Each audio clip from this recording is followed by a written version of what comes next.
came at today with a discussion video. I'm in my car, as you can tell.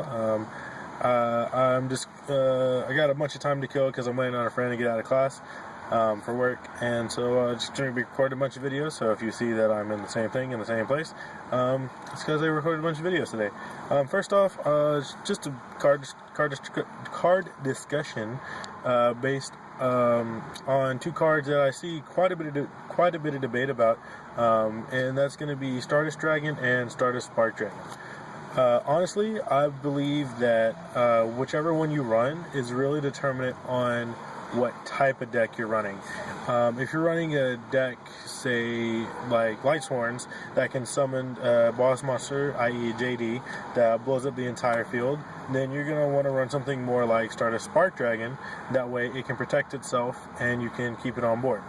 But if you're running something that can't do that, and you need something more blanket protection for when your opponent decides to blow up the board, you're gonna want to run Stardust.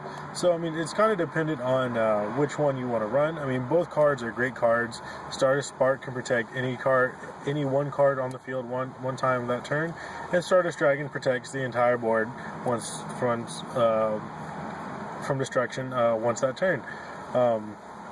So Stardust starts like, Mirror Force and Dark Hole and Exiton and, JD and things like that. So Stardust Dragon is a great card, but I mean, because there are cards that don't destroy, Stardust isn't necessarily all that great all the time. The Stardust Spark advantage is the fact that you can protect a certain card from destruction, i.e. It can protect itself when you JD, protect itself when you Exiton, protect a certain card if you get Mirror Forced, so that way it doesn't matter. I mean, obviously it matters because there's everything else.